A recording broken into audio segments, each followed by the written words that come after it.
Hello, listening friends. नमस्कार श्रोता मित्रों, We are so glad you tuned in today. हम बहुत आनंदित हैं कि आप हमारे साथ सम्मिलित हुए हैं। We are in the midst of a series of messages on the 7 signs of Jesus from the Gospel of John. हम यूहन्ना रचित सुसमाचार की पुस्तक में से यीशु के 7 चिन्हों पर आधारित संदेश श्रृंखला के मध्य में हैं। And in the last message, we began to talk about the man who was born blind that Jesus opened his eyes. और पिछले संदेश में हमने उस मनुष्य के बारे में बात करना प्रारंभ किया था जो जन्म से अंधा था और यीशु ने उसकी आंखें खोली। In our last message, I promised to tell you about the relationship between physical blindness and spiritual blindness. अपने पिछले संदेश में मैंने आपसे वादा किया था कि मैं आपको शारीरिक अंधेपन और आत्मिक अंधेपन के बीच के संबंध के विषय में बताऊंगा। I also promised to tell you how to get your spiritual eyes open. मैंने आपको ये बताने का भी वादा किया था कि आपकी आत्मिक आंखें कैसे खुल सकती हैं। Let me remind you that we are looking at John's Gospel, chapter 9. मैं आपको स्मरण दिलाना चाहूंगा कि हम यूहन्ना रचित सुसमाचार उसके 9 अध्याय का अध्ययन कर रहे हैं।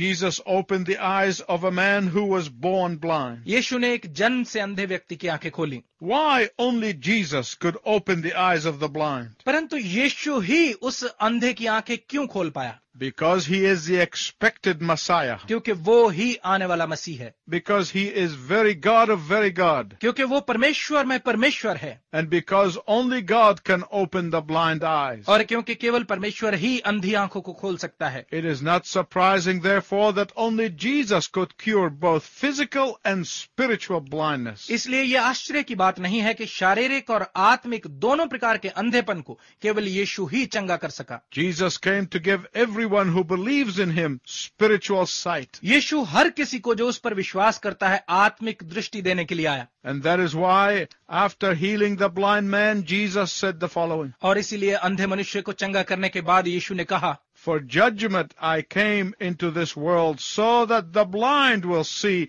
and those who see will become blind. क्योंकि मैं इस जगत में न्याय करने आया हूं ताकि जो नहीं देखते वे देखें और जो देखते हैं वे अंधे हो जाएं।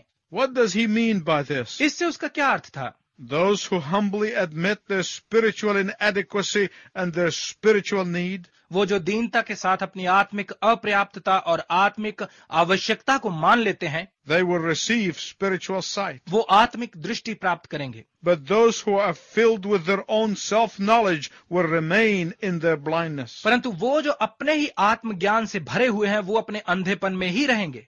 Those who will acknowledge their need of Christ for salvation वो जो अपने उद्धार के लिए मसीह की आवश्यकता को स्वीकार करेंगे will have their spiritual sight given to them. उन्हें उनकी आत्मिक दृष्टि प्रदान की जाएगी। So how do you get cured of your spiritual blindness with which we all are born? तो आप अपने उस आत्मिक अंधेपन से चंगाई कैसे पाते हैं जिसके साथ हम सब जन्म लेते हैं? By believing that only Jesus Christ can save you from eternal judgment. ये विश्वास करने के द्वारा कि केवल यीशु मसीह ही आपको अनंत काल के दंड से छुटकारा दे सकता है। Being saved from eternal judgment is to have your spiritual blindness cured. अनंत काल के दंड से बचाए जाने का अर्थ है आपके आत्मिक अंधेपन का चंगा होना। Let me tell you a story. मैं आपको एक कहानी बताता हूँ। A friend of mine from Florida was giving a speech. Florida का रहने वाला मेरा एक मित्र एक भाषण दे रहा था। And in it, he was bragging about what a good golfer he was. और भाषण में वो डींगे मार रहा था कि वो कितना अच्छा गोल्फ का खिलाड़ी है। After the speech, a blind man walked up to him भाषण के बाद एक अंधा व्यक्ति उसके पास आया and said to him, और उससे कहा, I challenge you to a game of golf. Name your price. मैं तुम्हें गोल्फ के मुकाबले की चुनौती देता हूँ, अपनी कीमत बोलो। My friend could hardly speak. He couldn't believe it. मेरा मित्र मुश्किल से ही कुछ कह पाया, उससे इस पर विश्वास नहीं हुआ। He tried to gently distract the man from his enthusiasm about beating him in a game of golf. उसने उस मनुष्य को उसे गोल्फ के खेल में हराने के उसके जोश से उसका ध्यान बटाने का प्रयत्न किया। My friend finally said to him, अंततः मेरे मित्र ने उससे कहा, I cannot take advantage of a blind man. मैं एक अंधे व्यक्ति का फायदा नहीं उठा सकता। The blind man said, अंधे व्यक्ति ने कहा, Never you mind about that. Just name your price. तुम इस बात की चिंता मत करो। Well, after a friendly argument, my friend acquiesced and said to him, okay, when do you want to tee off? खैर दोस्ताना बहस के बाद मेरे मित्र ने चुनौती स्वीकार करते हुए उससे कहा, ठीक है, कब शुरू करना चाहते हो? The blind man said, 1 o'clock in the morning. अंधे व्यक्ति ने कहा, सुबह के 1 बजे। Now there are varieties of blindness, each of them equally devastating. अब अंधेपन कई प्रकार के हैं और ये सब एक समान नाश करने वाले हैं। Please listen carefully and see if you identify with any of these forms of blindness. कृपया ध्यानपूर्वक सुनिए और देखिए कि क्या आप भी इनमें से किसी अंधेपन के साथ पहचाने जाते हैं। The first and foremost form of blindness is a blindness to the truth. सबसे प्रथम और बड़ा अंधापन है सत्य के प्रति अंधापन। The Apostle Paul writes concerning those who are lost in 2 Corinthians chapter 4 verse 4. कुरिन्थियों की दूसरी पत्री उसके 4 अध्याय के 4 पद में खोए हुओं के बारे में प्रेरित पौलुस लिखता है, The God of this age has blinded the mind of unbelievers so that they cannot see the light of the gospel of the glory of Christ, who is the image of God. और उन अविश्वासियों के लिए जिनकी बुद्धि इस संसार के ईश्वर ने अंधी कर दी है, ताकि मसीह जो कि परमेश्वर का प्रतिरूप है वो उसकी महिमा के सुसमाचार की ज्योति को न देख सकें। In Matthew 15, Jesus described the Pharisees as the blind leading the blind. मत्ती रचित सुसमाचार 15 अध्याय में यीशु ने फरीसियों के लिए कहा कि वो ऐसे हैं जैसे अंधा अंधे का मार्गदर्शन करता है। Spiritually blind people, whether they call themselves religious or not, आत्मिक रूप से अंधे लोग, चाहे वो अपने आप को धार्मिक कहें या नहीं, they are unable to conceive that only faith in Jesus Christ will bring salvation. वो इस तथ्य को स्वीकार करने में असमर्थ हैं कि केवल यीशु मसीह में विश्वास के द्वारा ही उद्धार मिलता है। They are unable to accept that someone dying on the cross can atone for their sins. वो इस बात को स्वीकार नहीं कर पाते कि क्रूस पर मरता हुआ कोई जन उनके पापों के लिए प्रायश्चित कर सकता है। They are unable to grasp that salvation is a free gift apart from human effort. वो इस तथ्य को ग्रहण नहीं कर पाते कि उद्धार मानवीय प्रयत्न से अलग एक मुफ्त उपहार है। Then the second form of blindness is this. फिर दूसरी तरह का अंधापन ये है, It is the blindness of spiritual maturity. ये है आत्मिक परिपक्वता का अंधापन।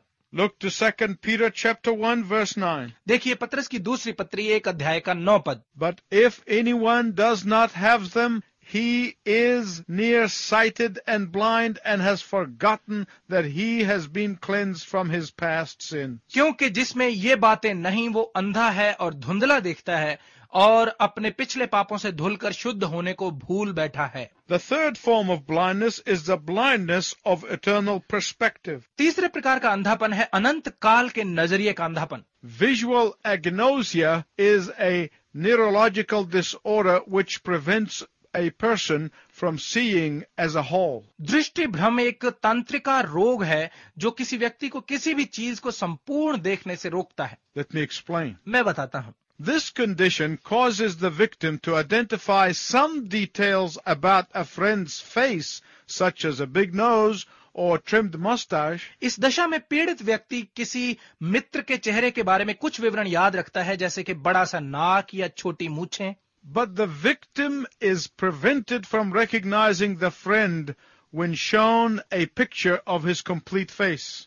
परंतु पीड़ित व्यक्ति जब उसे उसके मित्र के संपूर्ण चेहरे की तस्वीर दिखाई जाती है तो वो उसे पहचान नहीं पाता। The equivalent condition in the spiritual realm is when a Christian runs from one spiritual experience to another. आत्मिक क्षेत्र में इसके बराबर की दशा वो है जब एक मसीही एक आत्मिक अनुभव से दूसरे आत्मिक अनुभव को पाता जाता है। But this same person fails to put everything into eternal perspective. परंतु यही व्यक्ति इस सब के प्रति अनंत नजरिया नहीं बना पाता। The Pharisees were suffering from spiritual agnosia. फरीसी आत्मिक दृष्टि भ्रम के शिकार थे। They would prefer that the blind man remain blind for the rest of his life, rather than having their own interpretation of the Sabbath rule be violated. उनके विचार में ये अच्छा होता कि वो अंधा अपने बाकी जीवन भर अंधा ही रहता, बजाय इसके कि उनके सबत के नियम को तोड़ने का अलग मतलब निकाला जाए।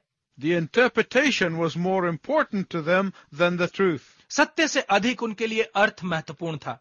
This is a form of spiritual blindness. ये आत्मिक अंधेपन की एक किस्म है। There are religious people today who are so bogged down with the same problem. आज ऐसे कई धर्मी लोग हैं जो इसी समस्या के नीचे दबे हुए हैं। They focus on some little regulation or some legalism and they miss the whole picture. वो छोटी सी प्रक्रिया या छोटे छोटे नियमों पर ध्यान देते हैं और पूरी तस्वीर को देखने से चूक जाते हैं। They are the ones of whom Jesus said वही हैं जिनके बारे में यीशु ने कहा in Matthew 23:24, मत्ती रचित सुसमाचार 23 अध्याय के 24 पद में, "You blind guides, you strain out a gnat but swallow a camel." हे अंधे अगुओ, तुम मच्छर को तो छान लेते परंतु ऊंट को निगल जाते हो। The fourth type of blindness is the blindness of our own faults. चौथे प्रकार का अंधापन है हमारी अपनी गलतियों का अंधापन। This is like the woman who became very agitated by the continuous hacking cough of her own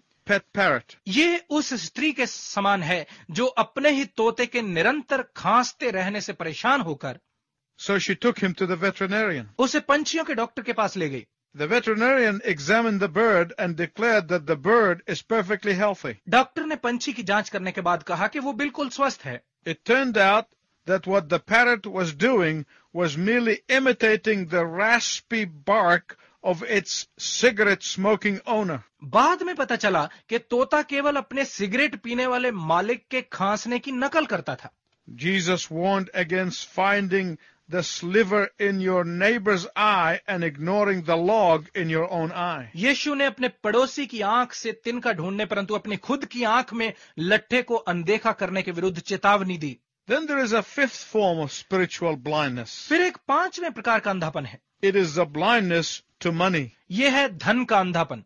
A small coin held close to the eye can block out the sun. एक छोटा सा सिक्का यदि आंख के करीब रखा जाए तो पूरे सूर्य को छिपा सकता है। To most people, money is like a shoe. अधिकांश लोगों के लिए पैसे एक जूते के समान है। If the amount they have is too small, it pinches and irritates. यदि उनके पास जो पैसा है वो बहुत कम है तो ये चुभता और परेशान करता है। But if it is too large, it causes them to stumble and fall.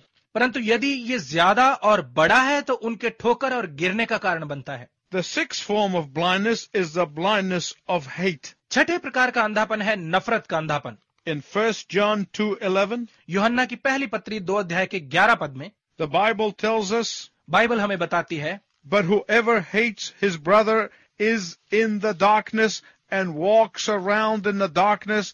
He does not know where he is going because the darkness has blinded him." परंतु जो कोई अपने भाई से नफरत करता है वो अंधकार में है और अंधकार में चलता है, वो नहीं जानता कि वो कहां जा रहा है क्योंकि अंधकार ने उसे अंधा कर रखा है। John is saying that when your heart is full of hatred towards somebody, it will hurt you the most. यूहन्ना कह रहा है कि जब तुम्हारा हृदय किसी के प्रति नफरत से भरा हुआ है तो इसका सबसे अधिक नुकसान आप ही को होगा, Because you will stumble and you will fall. क्योंकि आप ठोकर खाकर गिर जाएंगे। You will go from hitting the door to hitting the table. आप घटते ही जाएंगे। You will go from bumping into the wall and bruising your head to falling down the stairs and breaking your back. आप दीवारों से टकराकर और गिरकर अपनी कमर टूटने तक चले जाएंगे।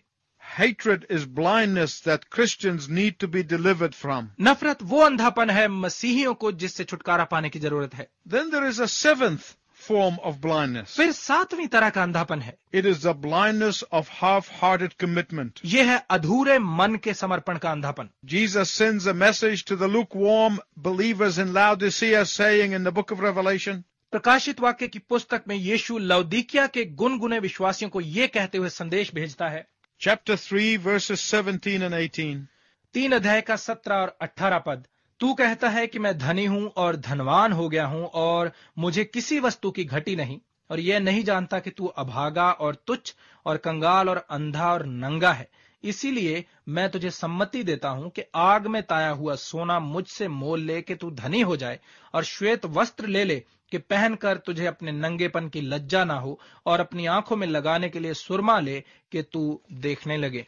My listening friend, let me ask you a question. मेरे श्रोता मित्र, मैं आपसे एक प्रश्न पूछना चाहता हूं।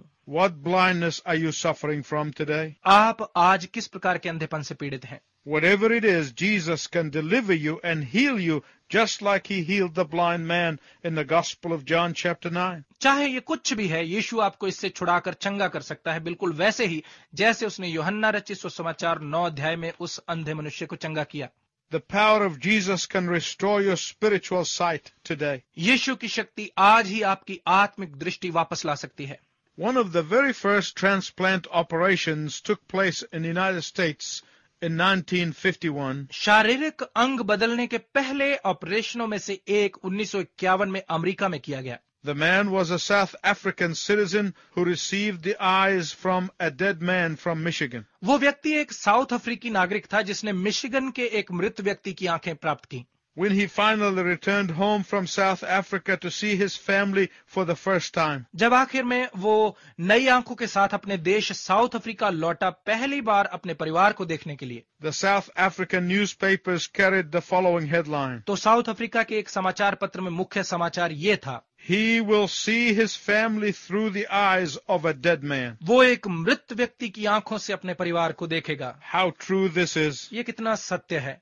For it is through a dying man on the cross that your spiritual sight become possible. क्योंकि क्रूस पर मरे एक मनुष्य के द्वारा ही आपकी आत्मिक दृष्टि संभव हो पाती है।